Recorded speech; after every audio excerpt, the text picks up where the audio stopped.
Welcome to Sylvia Stingray. Hey guys, welcome back to my channel. It's me, Sylvia, your Yuri Manhwa translator.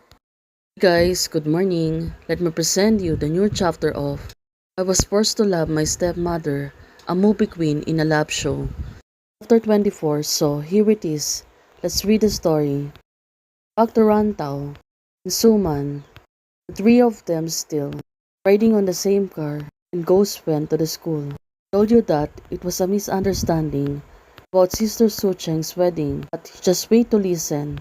Rantau said to herself, should I be an ostrich? But at that time, what should I do? I am not an ostrich. Now, looking at her, why she really looks sad. On the other hand, Suman, she was looking at her, and suddenly, Tao, she looked away from her. Well, probably she doesn't know about Suman's family. That's why right now, what happened at the second sister wedding? Looking at Suman, Suman suddenly looked at her, but she was not speaking. Also, the atmosphere on the car is getting weird. Also, it's getting awkward. All four of them being quiet to each other. No other is talking. Suddenly, it became quiet because of the awkwardness. But change the subject. I have solo dance performance the day after tomorrow. Would you like to show your respect and go to see it together? Right now, her friend is trying to break the ice, but seems that, despite Jan, you're truly a kind of angel. Change the topic along with the word "sie." If I skip it, a variety show, it will definitely look better on the stage. Well, gladly. The atmosphere become good again, and a little bit awkward, but at least the travel is getting smooth. It seems that there's no problem on the road. Still, Suman and Rantau is not talking to each other. Suman suddenly said, what track it is? If I have time, I would also like to check it out. Oh, this is tough.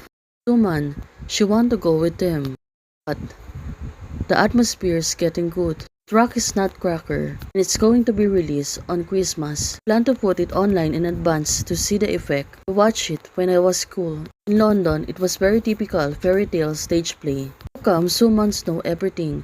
The Su family and Ron family have the similar backgrounds. But why it is inexplicable?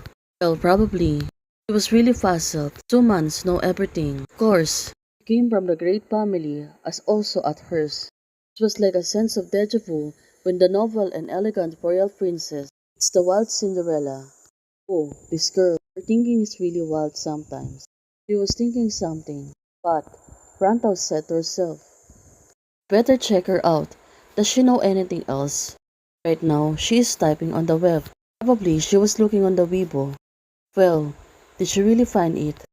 Pick up notice. Tao Xingxie, female general who joins the army for her elder brother, only wants to find out the truth about her father's death in the battle. To the end, she has to approach the military. Oh, this is tough. Other Weibo posts by the same author. The car is waving.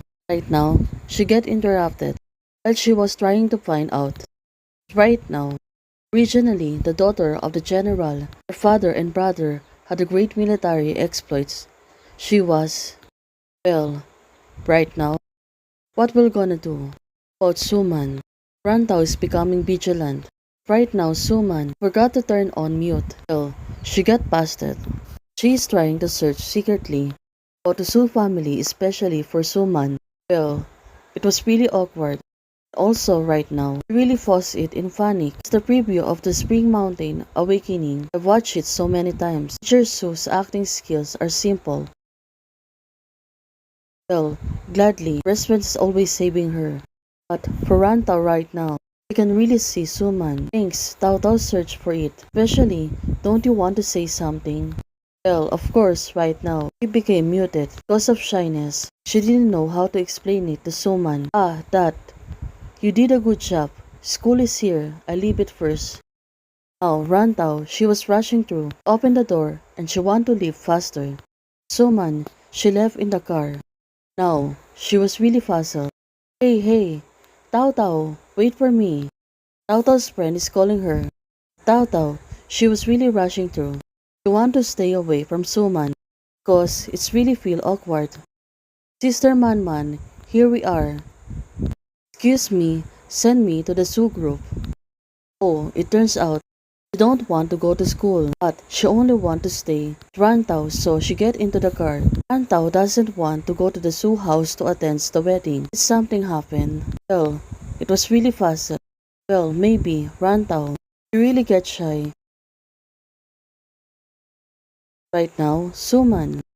She keep herself silent. Also, she was thinking hard about the driver. Now, he's not looking good. It was feel awkward, and the two of them only left in the car. Let's watch the Spring Mountain awakening together when it comes out. Well, let's talk about it then. Randall's friends told her. Two of them still walking on the campus. Randall right now. Suman is already an arrogant now. And her tail be raised to the sky. Tao Tao. Now, Randall. Keep herself thinking about Suman. Maybe she was really looking forward about the movie. Well, here comes the trouble. Her friend suddenly popped out of nowhere. And it's really make her angry last time. Suddenly, she came here. So, did she really want to apologize to her? So she knows. Right now, surprised or not, unexpected or not, her friend's trying to make amends to her. That's why she came here today, just to say sorry. Now, she's spinning in circles. Bebe, why are you back? Looking at Rantau, she looks really dizzy. She got really spun by her friend. Bebe, you really came back to see her, right? Suddenly, Wewe noticed. Made you angry yesterday. Why don't you fly back right away to beg for mercy and admit my mistake? Now, she really wants to say sorry. Suddenly, she noticed something. Her crush was on her side. This beautiful lady is Baijan, right? Well, that's the reason. This girl is the reason. That's why she want to omit her mistake.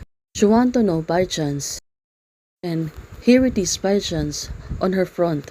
I'm Shanwei, Tao Tao's best friend. Nice to meet you. Well, this girl. Also, when she came back, Baijan was here. She was really looking forward to it. She touched Baijan's hand. And now she's introducing herself. After getting Baijan's hand, Bebe, she was really too fast. On the first time meeting Baijan, but right now, these people living abroad are more enthusiastically. Now, the two of them feel awkward. And Tao Tao, she was only seeing them. She kept herself silent. Well, let's see what will happen next. Hey guys, thank you for watching. If you like the video, please don't forget to like, share, and subscribe.